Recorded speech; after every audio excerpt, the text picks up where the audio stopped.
안녕하세요. 이 영상에서는 모토로라 모토 G ATY7 5G 카메라의 최적 설정 방법을 알려드리겠습니다.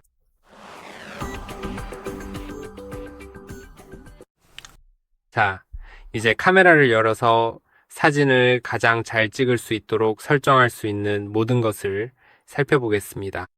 먼저 모드에 대해 이야기해 보겠습니다. 여기서 중요한 모든 부분을 하나씩 안내해 드릴게요. 여기에는 다양한 모드가 있는데 하나씩 살펴보겠습니다. 음, 저는 사진 모드만 다룰 거고 비디오 모드는 다루지 않을게요. 그래서 사진 모드는 표준 모드이고 사진을 찍을 때 사용하는 거죠. 그 다음은 인물 모드가 있는데 이건 사람의 인물 사진을 찍을 때 사용하는 모드입니다. 이 모드는 배경을 더 흐리게 만들어서 인물 사진처럼 보이게 해줍니다. 그리고 프레임 매치라는 모드가 있는데 이건 오버레이를 만들어줍니다. 이 부분은 잠시 후에 다시 설명드릴게요. 그리고 프로 모드가 있는데 이것도 조금 설명해 드릴 건데 이건 좀 더 복잡합니다. 그리고 더 다양한 모드가 있는데 예를 들어 야간 모드가 있습니다. 이건 밤에 사진을 찍을 때 사용하는 모드예요. 그리고 파노라마 초고해상도 모드도 있는데 이것도 설명해 드릴게요. 포토부스 모드도 있는데 사실 이건 굳이 설명할 필요가 없을 것 같아요. 왜냐하면 그냥 예를 들어서 사진을 촬영하면 그냥 그렇게 작동해요. 보시면 또 한 장을 찍어요. 한 번에 여러 장의 사진을 찍고 하나씩 하나씩 저장됩니다. 그리고 나서 마치 인화된 사진처럼 함께 출력됩니다. 그래서 이 부분은 더 이상 설명할 게 없는 것 같아요. 그리고 기본적으로 이게 다입니다. 그럼 먼저 표준 사진 모드에 대해 이야기해 볼게요. 여기서 할 수 있는 첫 번째 기능은 바로 줌입니다. 이 폰에는 제가 보기엔 렌즈가 두 개 있어요. 세 개처럼 보이지만 이 중 하나는 가짜입니다. 정말 가짜예요. 그래서 네, 그게 좀 웃기네요. 0.5 렌즈가 있는데 이게 다른 렌즈예요. 이 렌즈는 더 가까운 거리에서 사진을 찍을 때 사용해요. 왜냐하면 더 넓게 담기 때문이죠. 이렇게 하면 볼 수 있고 아니면 한 배 렌즈로 하면 또 다른 렌즈가 사용돼요. 그리고 한 렌즈는 디지털 줌만 지원해요. 최대 10배까지요. 배입니다. 그래서 렌즈가 두 개만 있을 때는 대부분의 경우에는 그냥 피사체에 더 가까이 다가가서 더 가까이에서 촬영하는 걸 추천드려요. 그래야 전체를 제대로 담을 수 있으니까요. 그리고 실제로 줌이 필요할 때는 그때 사용하시면 됩니다. 사진을 찍을 때도 마찬가지지만 말씀드린 것처럼 담고 싶은 피사체에 그냥 더 가까이 다가가는 게 일반적으로 더 좋아요. 네, 줌에 대해서는 기본적으로 이게 전부입니다. 그리고 필터도 있는데 이게 꽤 멋져요. 정말 멋있어요. 이 식물을 가리키면서 필터를 이렇게 바꿀 수 있습니다. 이 필터로 바꾸면 보이는 모습이 달라져요. 이렇게 바뀌고 도쿄 필터나 바이엘은 필터 등 여러 가지 필터를 볼 수 있습니다. 정말 많은 필터가 있어요. 물론 각각의 필터는 색상에 따라 다르게 반응합니다. 이건 분홍색이에요. 이 필터를 적용하면 이렇게 보입니다. 이건 쿨 필터를 적용했을 때의 모습이에요. 저는 사실 도쿄 내추럴 필터가 마음에 들어요. 이 필터를 쓰면 전체적으로 꽤 괜찮아 보여요. 그리고 색상에 따라 반응이 다르다는 점도 있죠. 이제 사진을 찍어 볼게요. 여기 바로 있습니다. 음, 그리고 나머지에 대해 이야기해 볼게요. 그 외에도 물론 플래시가 있고 가로 세로 비율도 있는데 가끔은 이걸 바꿔야 할 때가 있어요. 이미 사진을 정사각형으로 찍어서 나중에 자르지 않아도 되게 하는 거죠. 그래서 사진에 담고 싶은 모든 물체가 그 정사각형 안에 들어가게 할 수 있어요. 그러니까 그럴 만한 가치가 있을 수도 있겠네요. 3대 4 비율이 사진의 표준 비율이에요. 하지만 인스타그램에 올릴 사진을 찍고 싶다면 1대 1 비율로 찍는 게 좋을 수도 있어요. 또는 인스타 스토리나 다른 플랫폼의 스토리용이라면 9대 16 비율로 촬영하는 게 좋겠죠. 그리고 타이머도 있어서 셔터를 누르면 카운트다운 후에 사진이 찍혀요. 이제 여기 카메라 설정이 있는데 잠깐 이 설정들에 대해 알아보죠. 왜냐하면 이것들도 꽤 중요할 수 있거든요. 여기서 아주 중요한 설정이 하나 있습니다. 네, 맞아요. 캡처 어시스턴트로 가면 보조 그리드와 수평계가 있는데 저는 항상 둘 다 켜둡니다. 이 두 가지가 제 사진을 더 좋게 만들어주거든요. 왜 그런지는 곧 설명드릴게요. 음, 그리고, 네, 이게 제가 여기서 가장 중요하게 사용하는 설정이에요. 왜냐하면 그 외의 설정들은 그냥 사진을 찍는 방식을 다르게 해줄 뿐이지 실제 사진 자체를 바꾸는 건 아니거든요. 그리고 여기서 그리드와 수평계가 방금 나타난 걸 볼 수 있습니다. 그리드는 제가 사물을 그리드에 맞춰 배치할 수 있게 해줍니다. 그래서 저는 좀 더 사진에 담는 것에 대해 더 의도적으로 접근할 수 있어요. 예를 들어 이렇게 어떤 사물을 4개의 그리드에만 딱 맞게 배치할 수도 있고 또는 여기처럼 할 수도 있죠. 한 칸짜리 그리드에도 맞출 수 있어요. 기본적으로 어디가 중앙인지 알 수 있죠. 중앙을 찾는 데 도움이 됩니다. 그리고 수평계도 중요해요. 저는 사람들이 대각선으로 찍는 그런 사진을 별로 좋아하지 않거든요. 제 생각에는 그 사진들이 2016년쯤에는 멋있었던 것 같긴 한데 저는 한 번도 좋아한 적이 없어요. 그래서 저는 개인적으로 수평계를 사용합니다. 만약 그런 사진을 좋아하신다면 계속 그렇게 찍으셔도 되지만 저는 지금 이렇게 하고 있어요. 인물 모드에서는 다양한 설정을 찾을 수 있어요. 여기서는 사람을 촬영할 수 없지만 기본적으로 줌을 다른 방식으로 조절할 수 있게 해줍니다. 밀리미터 단위로 표시가 돼요. 그리고 인물 사진에서 중요한 점은 대부분의 경우 멀리서 찍는 게 더 좋다는 거예요. 그게 얼굴이 더 비율적으로 보이고 줌 기능을 조금 더 이용해서 거리를 두고 멀리서 촬영하면 훨씬 더 보기 좋아요. 네, 그래서 그게 중요합니다. 그리고 여기 클릭하면 조리개 설정이 나와요. 조리개 값을 높일수록 배경이 더 흐릿해집니다. 잘 보이실지 모르겠네요.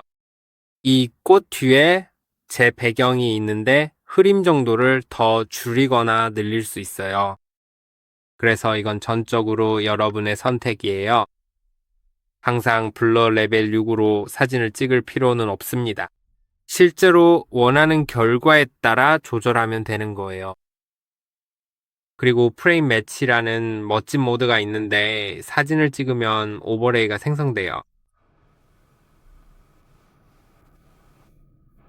그 다음에 다시 찍으면 기본적으로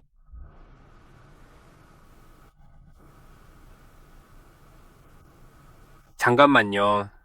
제가 제대로 이해하지 못한 것 같아요. 음,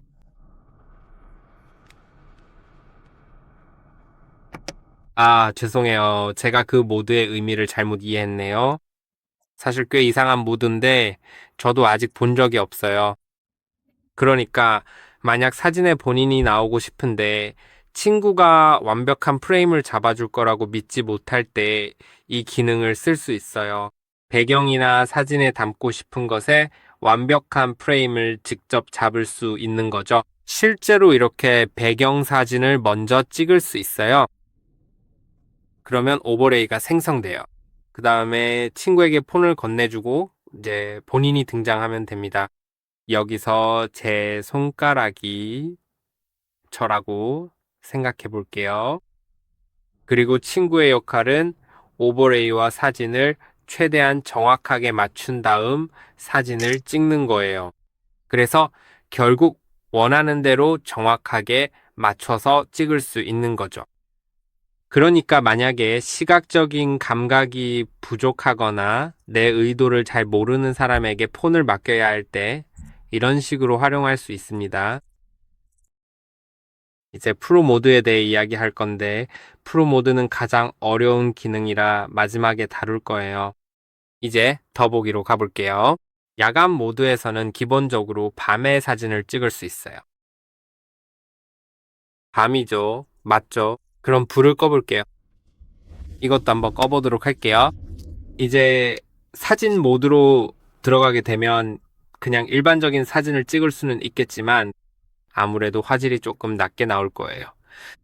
하지만 여기서 야간 모드로 설정을 바꿔서 가면 훨씬 더 선명한 사진을 찍을 수가 있습니다. 그런데 지금 보니까 제 모니터 화면이 생각보다 좀 많이 밝은 편이네요. 그래서 이제 좀 더 나아졌을 거예요.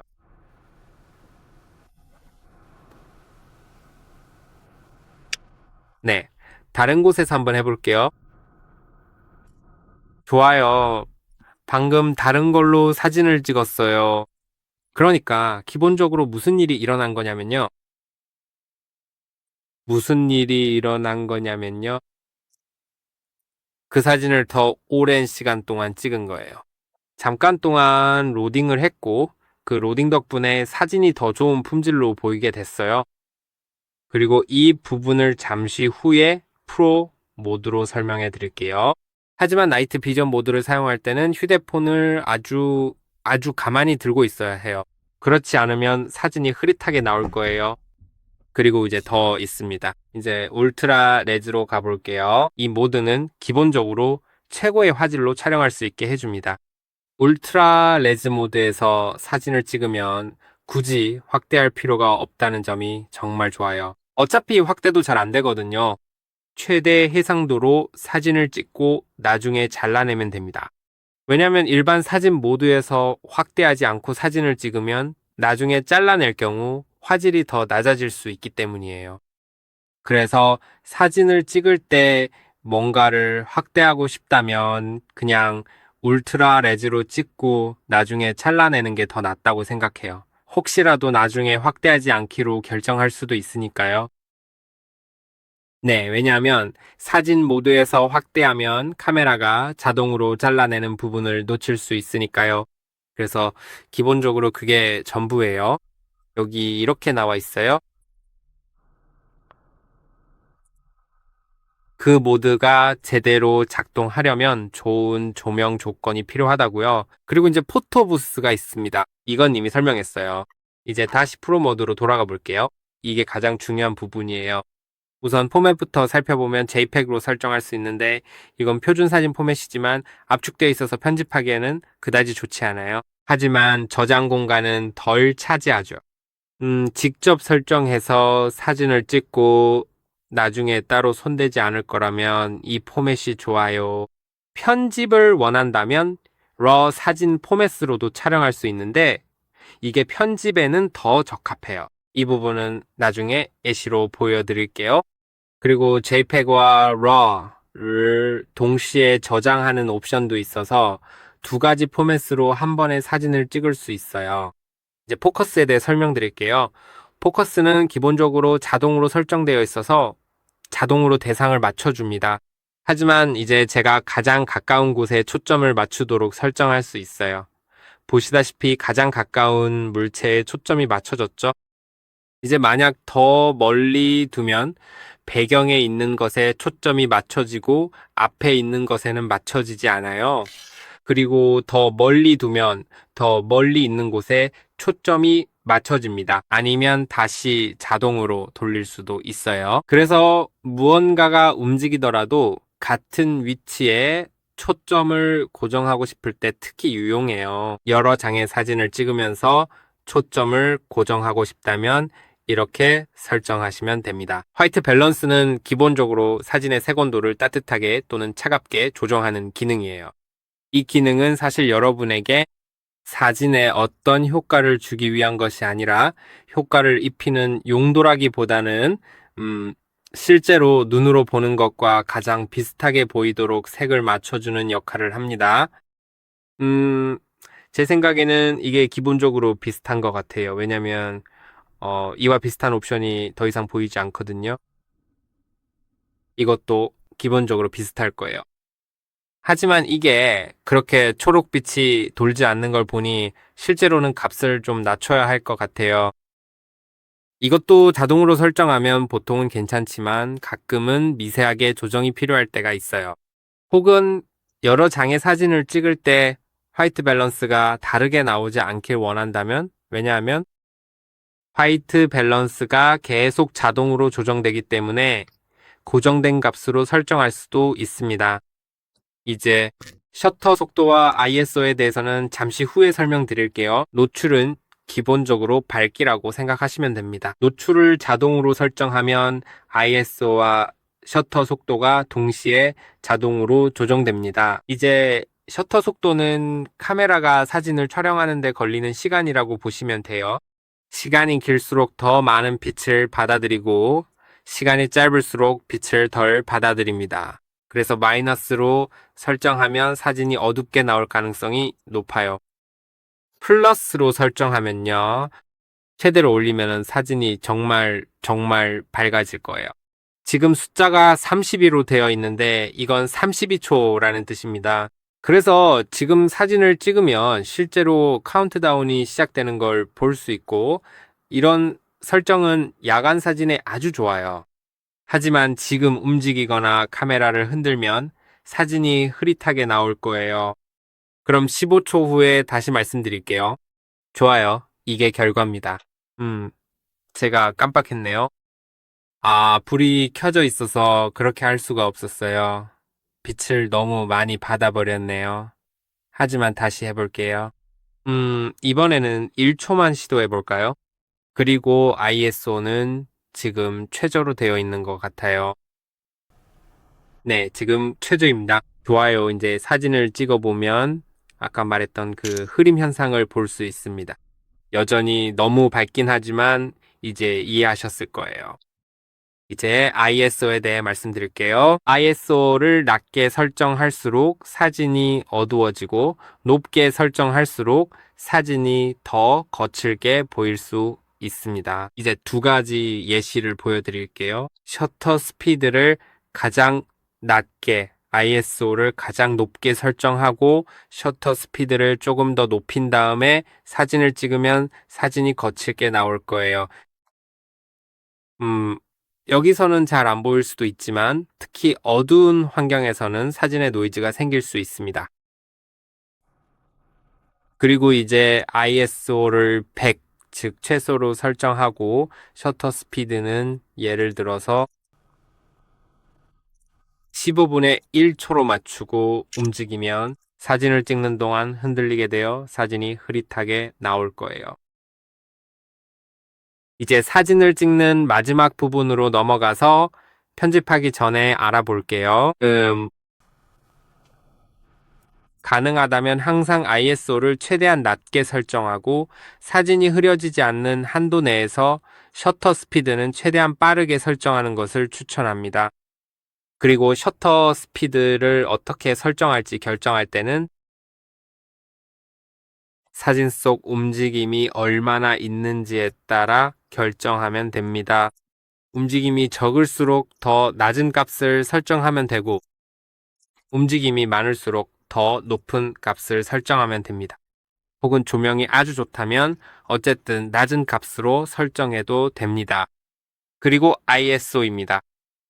셔터 스피드를 설정해서 사진이 흐려지지 않게 한 후 밝기를 조절하기 위해 ISO를 조정하면 됩니다.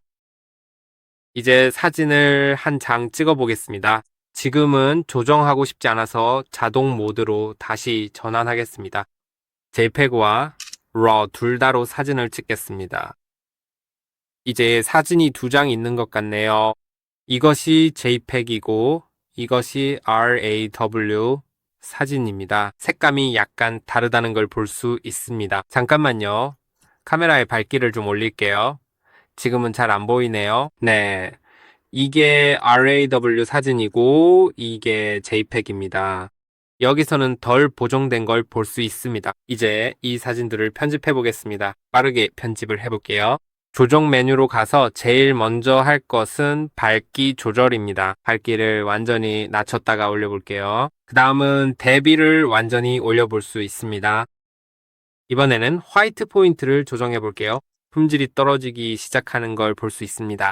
물론 실제로는 모든 값을 최대로 올리진 않겠지만 제 의도를 보여주기 위해 이렇게 하는 거예요. 이제 하이라이트, 그림자 등도 조정할 수 있습니다. 물론 실제 라이트룸 같은 더 전문적인 앱을 사용할 수도 있습니다. 그런 앱 말이죠. 솔직히 라이트룸은 정말 좋아요. 이제 이 정도로 하고 복사본을 저장해 볼게요. 그리고 그 카메라 앱은 RAW 편집도 못하는 것 같아요. 네, 못해요. 있잖아요. 라이트룸을 켜서 시연해 볼게요. 좋아요. 이제 라이트룸을 켰어요. 이제 열어볼게요. 그리고 이제 RAW 파일이 더 쉽게 편집된다는 걸 증명해 보겠습니다. 물론 구글 계정으로 가입해야 하네요. 네. 아무래도 상관없어요. 아무래도 상관없죠. 그냥 해봅시다. 그냥 쭉 진행하고 제가 할게요. 좋아요. 이제 라이트룸에 들어왔어요. 그리고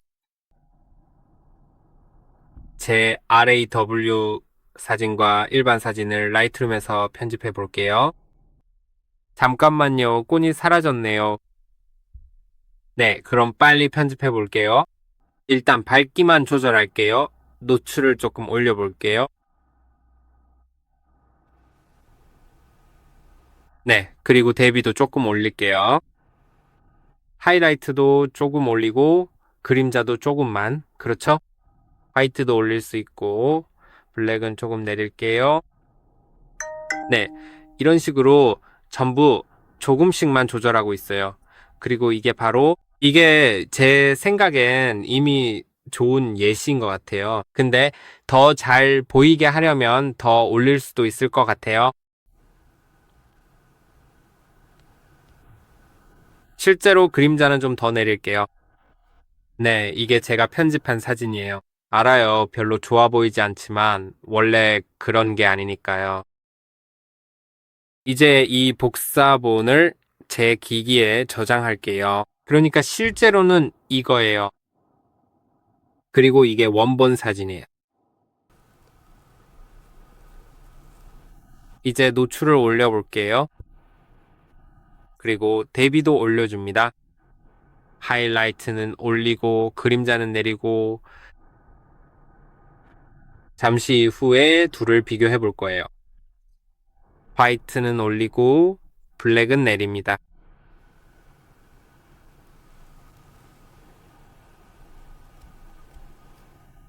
좋아요. 잠깐 기다려 볼게요. 이제 갤러리에서 볼게요. 일반 갤러리에서 보고 싶어요. 가능할까요? 가능했으면 좋겠네요.